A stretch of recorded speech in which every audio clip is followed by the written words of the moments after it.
One woman just decided, you know what? You can't take my dignity from me. I can only give that up, and I don't choose to give it up. And I will not go back to the bus. The answer is no.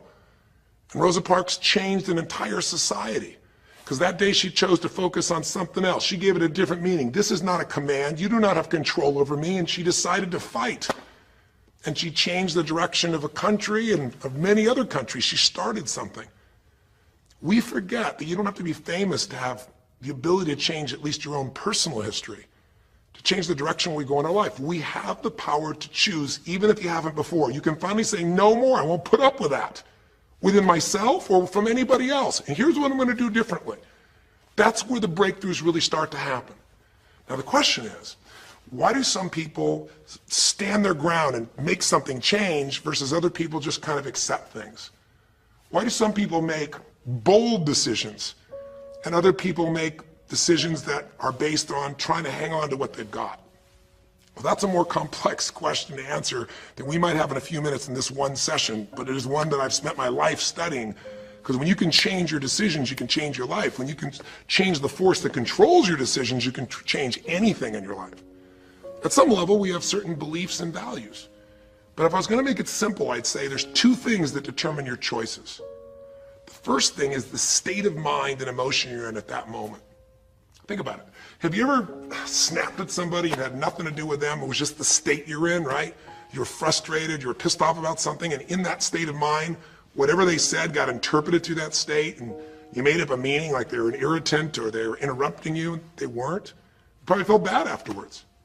When we get in the wrong state, we make the wrong decisions. When you get in a strong, empowering state, you'll make a better decision. Learning how to direct your state is a big part of what my work is with people, and it's a big part of what I do in my seminars. But the other thing that affects your decisions would be what I would call your story or your blueprint. We all have kind of a story about how our life is supposed to be. It comes from a set of life experiences, interpretations. Some people think life is all about getting theirs. Some people think life is about growing and contributing. Some people think life is about making judgments. Some people think life is about saving other people's lives. Some people think life is about being successful. Some people think God is the basis of everything, and the way to know God is to go through life in a very specific way with a set of rules, and they follow it. And that's what they believe. Whatever your story is, whatever your blueprint is just another way of saying whatever you believe is how your life is supposed to be, at some level, we either follow that blueprint or we fight it. If we follow it or we fight it, we're going to find that we're going to bump into things in life where life isn't always the same as we expect it to be or think it should be. And that's where we start to experience stress. So in this session of Breakthrough, when you watched this story and you saw Melissa, you saw the conflict between what she desired most and what she feared most. I really believe life is the dance between what you desire most and fear most. That's where you find where we live our life. The dance between what you want most and what you fear most. That's where all that energy is in life. So what does she want? She wants to be famous. She wants to be able to sing and have everyone hear her voice and be able to touch everyone. She wants to contribute. She wants to share her gift.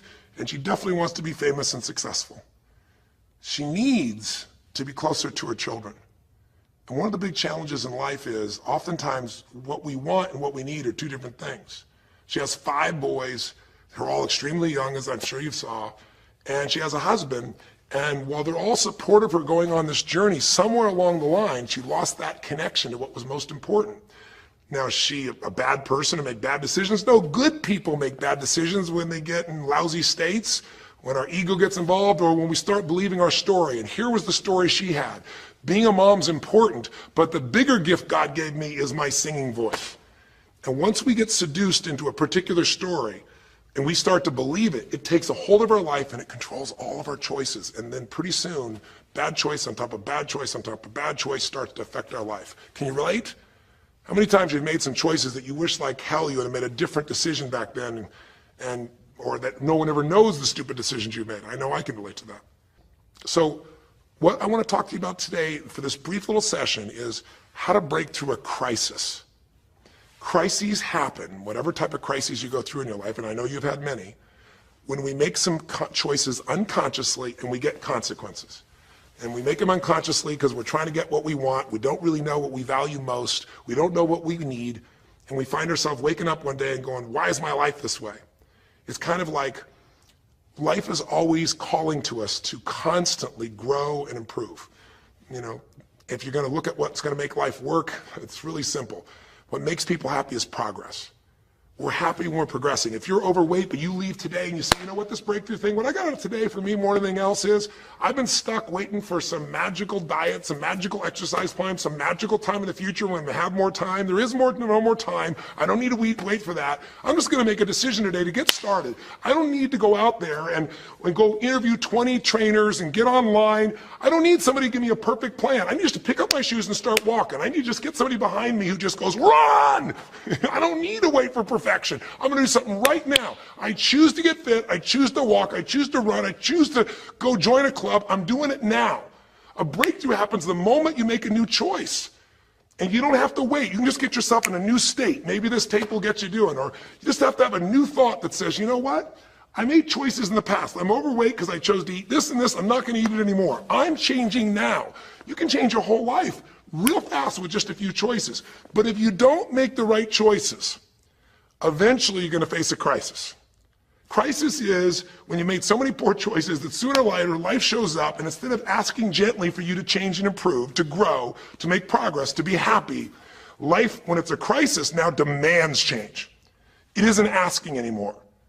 We borrowed money as a society and we overspent and we talked about changing and we knew we had to change, and now crisis happens and guess what? Nobody has a choice. The game has changed. And what crisis does is it melts us down.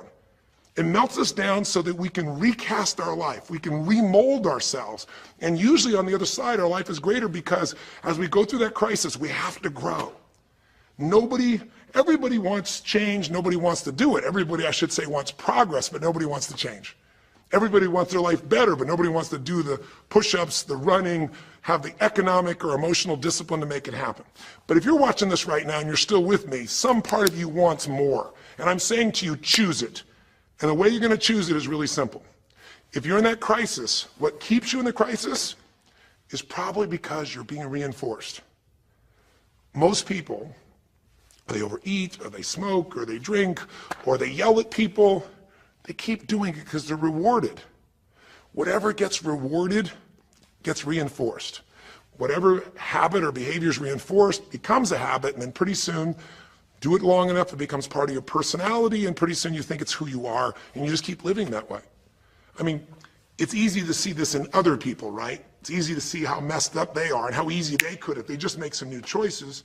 All you got to do is turn on the television, some news program, some entertainment program, and you'll hear detailed descriptions about some person who is a very powerful celebrity who is doing some stupid thing. Why do we see all this stuff on television? Why do we hear about every person you can imagine, from Lindsay Lohan to Britney Spears to all the way back to the old days it was Elvis or Michael Jackson or whoever it is that's in the news today in this stage of life in your country as you're watching this? It's because we want to see other people who make bad decisions so we can feel better about our own. But the reason those people don't change, Lindsay Lohan, she's got another DUI. She's putting herself at risk. She's putting other people where she could kill someone. If she goes to jail, it's supposed to be 90 days. But here's the consequence. It goes to 2 weeks. And before she even gets out of the jail, she makes a deal for an interview and gets paid $1 million when she gets out for the interview. What do you think the chances of her changing when her bad behavior gets her $1 million, and I don't know if she even makes that for that much time of acting at this stage?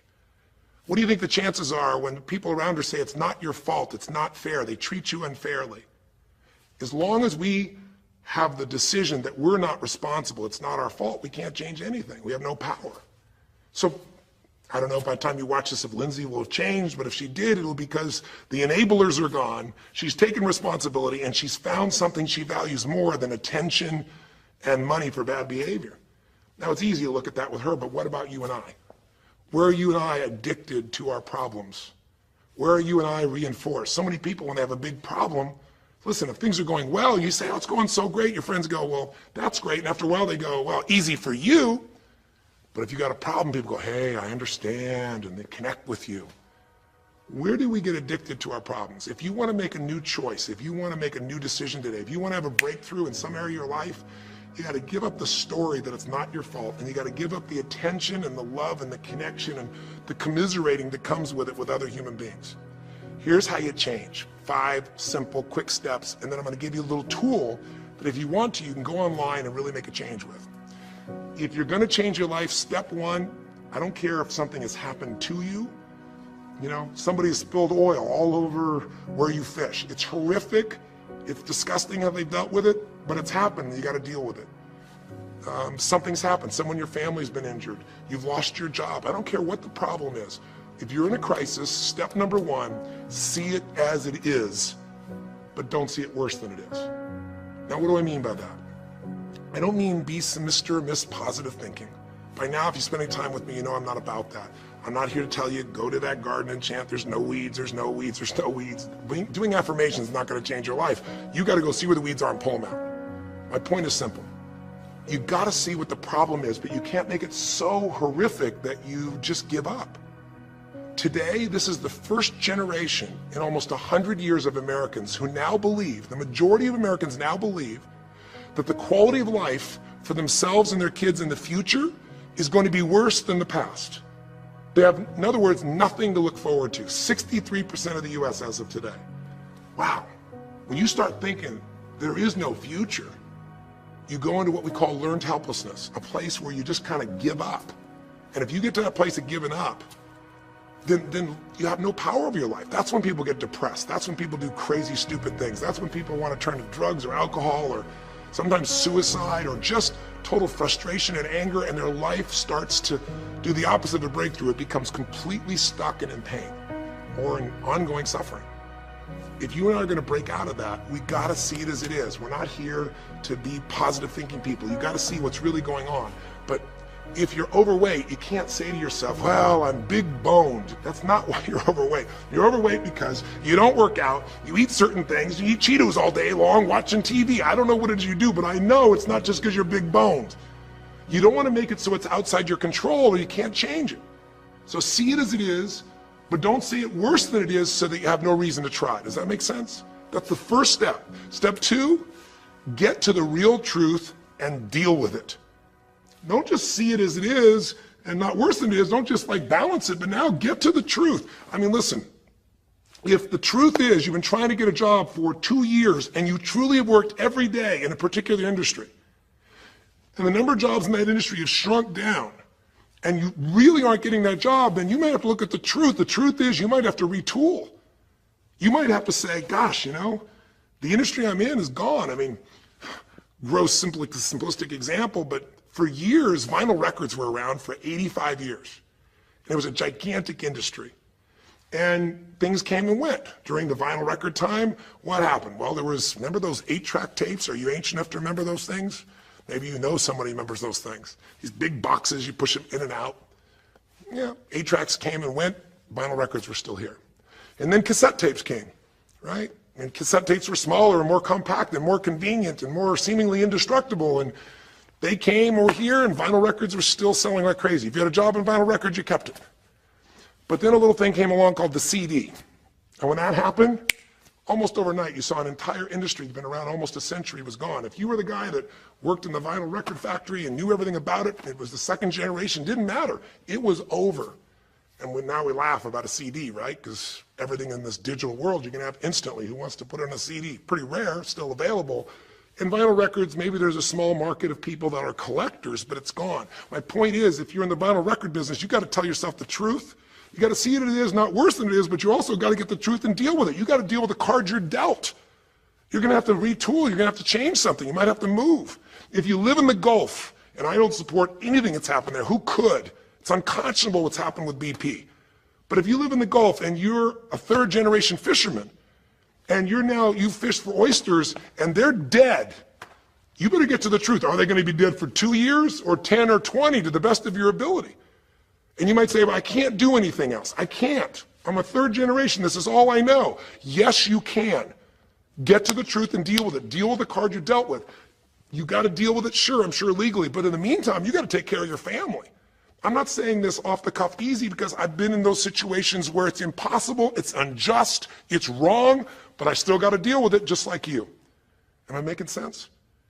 It's like You might say, I've lived here my life. You might have to move. You might have to fish someplace else. You might have to, I know you still got to deal with all the consequences, but you got to take back control of your life. There are unjust things that happen, but you got to take control. Easy for me to say, I'm not sitting in your shoes. I get that. But who hasn't experienced some form of injustice someplace? Who's not dealt with something unfair? Who's not dealt with something that wasn't meant to be unfair, but it affected your entire life, your career, your finances, whatever? You got to tell yourself the truth, and you got to get to those dealing with the reality right now. The longer you wait, the longer the crisis will be. If you're having an economic crisis, got to deal with it. Got to downsize, right size, do whatever it takes. And I say, okay, Tony, well, so far you're telling me don't allow myself to make it so bad I don't try, see it as is, but don't make it worse than it is. And you're telling me get to the truth and deal with it. Well, that's nice, but how do I do that? Maybe the third step, more than just getting the role model, maybe to be more specific, is get a vision first. Get a vision and get strong. That's what I think your third step should be. You first tell yourself the truth. Yes, see it as it is, not worse than it is. Tell yourself the truth and deal with it. But the way to deal with it is say, what am I going to go for? There's got to be a compelling future.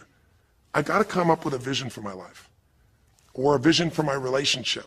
I've had terrible relationships, nothing's worked. Tell yourself the truth. I've made poor choices, or I've told myself stories and gave myself excuses, or I've not had the courage, whatever it is. Get to the truth, and then get yourself a vision for what you do want. Because you have to have something you're going to move towards. Does that make sense? Without a vision, people perish. It says in a very good book called The Good Book. And I know there are many good books, but that's a good one to take a look at.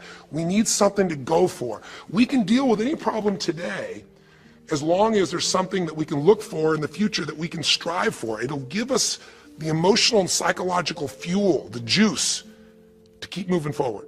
So you got to come up with a vision, and a way to do that, we'll call that step 4. Get a role model. You might get the vision from a role model, you might get the vision just from coming up with a new idea. But in order to figure out how to go from where you are to where you want to be, to close the gap from where you are to where you want to be, it's best to learn by other people's experience whenever you can. So get a role model, get their strategy, and go to work. Get into action. So I'll give you an example. Years ago, when I was first starting to try to figure out how to build myself financially, I grew up at a time when, just as I was starting to do well, this big recession happened. And I'll remember I was like 29, 30 years old, I think, and maybe 31. And I was doing okay. And then all of a sudden, there were all these business challenges because we went through this severe recession back in those days. And I remember at the time, everybody was downsizing and freaking out. And I thought, you know what? I don't want to just settle for this. I want to find a way to do well. Who's done well in really tough times? And so I started doing my homework. And in those days, you didn't go out and use the internet the way you do today. You couldn't access all that information. We actually went to libraries and did research in traditional ways. I'm ancient enough to remember those days. And I started hearing about this man named Sir John Templeton. Very famous man. He's a man who became a multi-billionaire as an investor. He started with nothing. But what was interesting is when I started to find out about his story, because here's a guy that when he's a young man, he's called Sir John Templeton now. He was actually an American originally. And he wasn't Sir.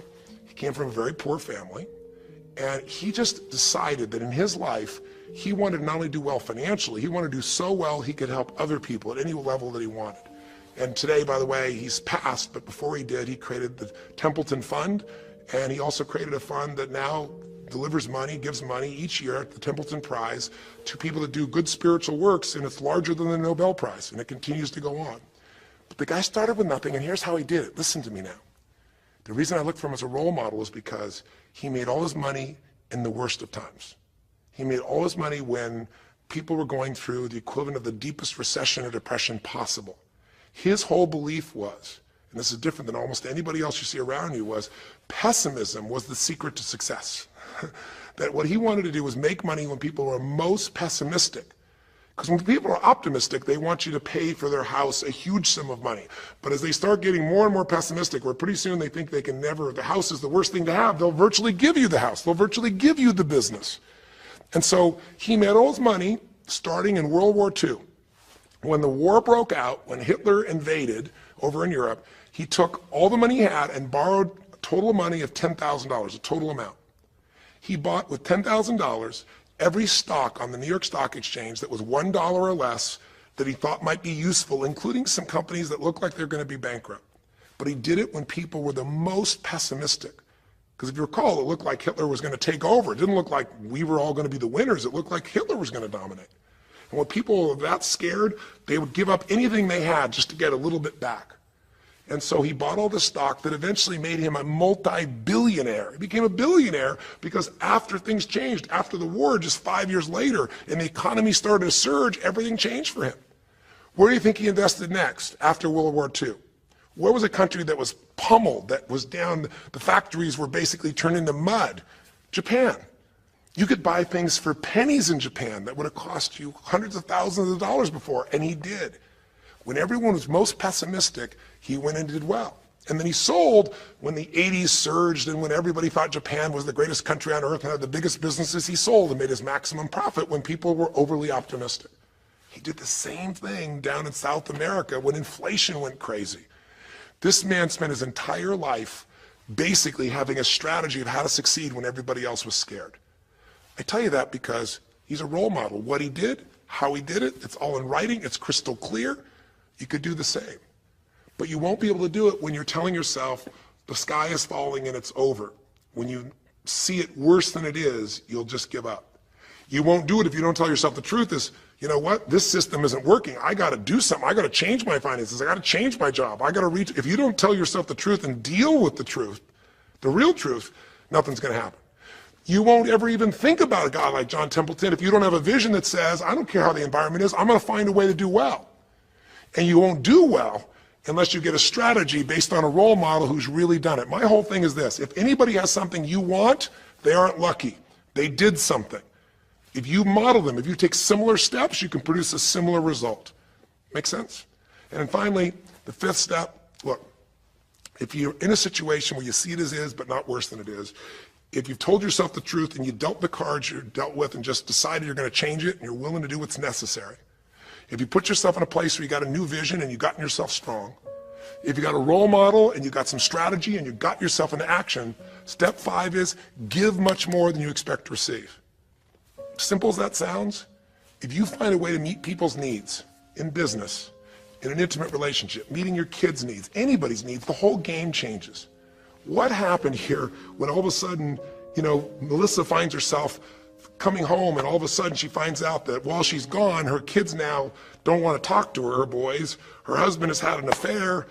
Well, none of that could change if she would have just said, you know what?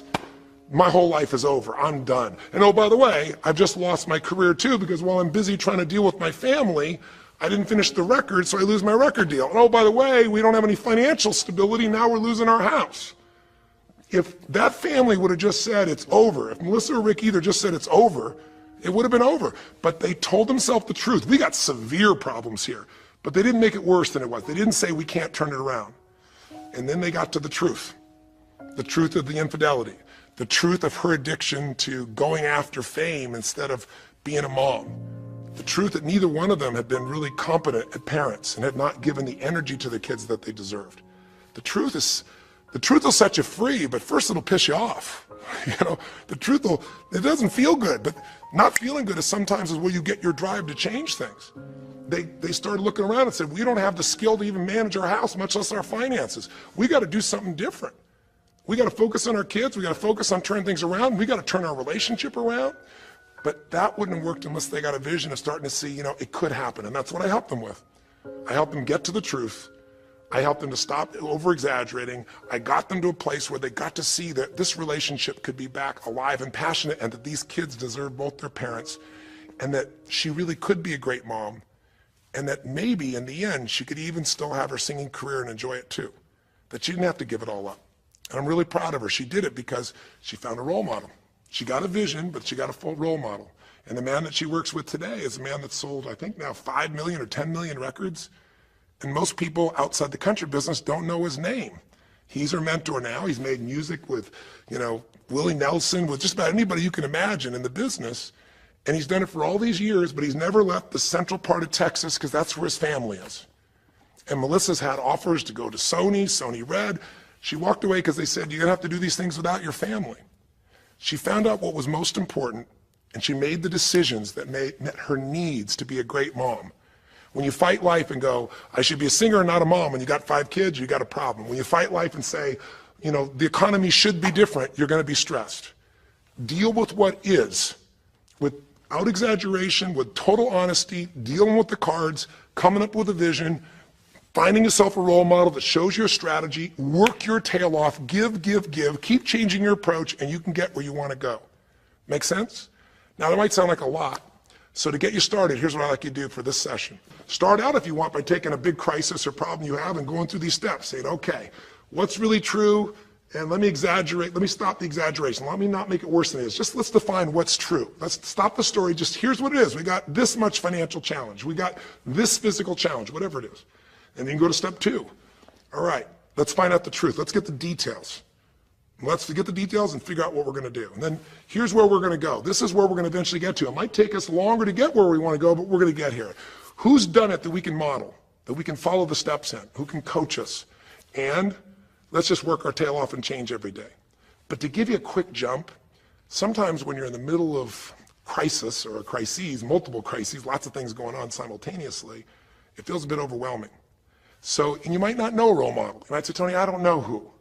Well, not hard on the internet these days to find role models, or come to an event. You know, I can promise you we can show you plenty of role models. This is what I do for a living. But what you can do right away is you can model yourself. Think about it. Almost everyone alive has been through more than one tough time, crisis or multi-crises, where you're having a problem financially and you're having a problem with your family and you're having a health problem all simultaneously. Those are the intense ones, right? But if you're standing still today, most of us have found a way to get through it. And if you don't, you know someone who went through a tough time, a grandmother, an aunt, an uncle, somebody. The greatest way to make that change happen, when you break out of a, break through, you break out of a problem, you break out of a crisis, is model yourself. So we have 5 questions when you click on this link. And you can do it by video so you can see yourself and you can share it with other people, or you can type in the answer. I'll tell you in advance what they are, and then when I'm done here, I want you to do it right away if you would. The first question is, what's been one of the toughest times in your life? What's been one of the toughest times in your life that you did get through? Maybe it was a financial situation. Maybe it was a career situation. Again, maybe it was an intimate relationship where you were crushed. You thought you could never make it through all the pain you went through there. You know, maybe it was a physical challenge, a health challenge. Maybe it was a lack of confidence or ability. I don't know what it was, but what was it? Just incredibly tough time that you did make it through, and you're just going to jot it down. Or you can do it in the video and just tell us, because you're not only going to get this answer, but we're going to create a community of people who will be role models, people that have been through hell and back, saying, here's where I was, here's what I got through, here's what shifted my life, here's what you can do. And we're creating this community as our gift to you, so that this isn't just a discussion that's one way. I want to do is start a conversation with you where we can help each other. So that first question is, what's a crisis? What's a challenge? What's a tough situation you eventually made through, but it really was difficult for you? Second question. You go back and you think about that situation. What pulled you through? What pulled you through that situation? What did you learn? What distinction? Or did you get a strategy? Or was it a belief? Or did you meet someone who helped you? Or was it just somehow you clicked into your faith and you kicked yourself into gear? What pulled you through those tough times? Was it a person? Was it a place? Was it an idea? Was it a distinction? Was it a belief? What was it? Share it with us. Type it down or tell us from your heart what it really was. Third question is just real quick. It's just for contrast. And the third question is, what was your life like before the crisis? Like right before all hell broke loose? Usually you'll say, oh, my life was so great. But when you go back and look at it, was it so great? Was it wonderful? Just out of curiosity, right before all hell broke loose. Third question is, what was your life like right before? And then the fourth question, what'd you do? What did you do to go from where you were to where you are today? What did you do to get over that situation? What did you do to get through that situation? What did you do to turn it around? What action did you take? Who did you go learn from? What skill did you go get? What did you physically do? Kind of give us the description of what you did, because we all want to know, because you can provide us a pathway. You may have been through a crisis that someone else is going through right now, and they can learn from you. They can learn the shortcut. And finally, the fifth question, maybe the most important one besides what pulled you through, and the fifth one is, how is your life actually better today because you went through this crisis? Whatever the crisis was. How are you stronger? Or are you more compassionate? because you felt that suffering? You don't want anybody else to feel it. Or are you more hopeful because you know you made it through that so you can make it through other things? Or are you in a situation where you've got a skill today that you didn't have and wouldn't have had if it wasn't for that situation that made you have to grow? Or are you just happier today because you have a contrast of what life could be like, and so now you appreciate the simple moments? How are you better mentally, emotionally, physically, financially, or spiritually today because you went through the crisis? Even though you wouldn't want to go through it again, you don't want anybody else to go through it, how did it actually serve you in the end? I think if you answer these 5 questions, you don't need to remember them. I said them to kind of trigger you thinking. All you do is type in the answer, or you take the instructions and click on the video and go, okay, toughest time of my life? There have been so many, but I'd say when I went through this divorce, or I'd say when I was told I had this tumor, or I'd say when they told me this company was going to go bankrupt, or whatever it was. Second question, what pulled me through?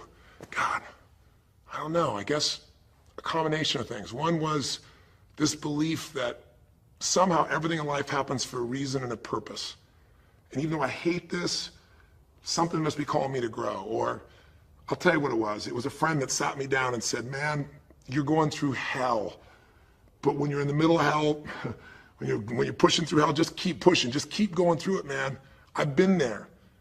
And he gave me this plan, or he gave me this strategy, or he told me, you know, this problem won't last forever. Trust me, I know it feels like it's the end of the world, but 10 years from now, you and I will be sitting here, and you'll be here with your children, and you'll be here with your wife, and we'll be talking about those tough days, and we'll actually smile and laugh about them and be so proud we made it through it together.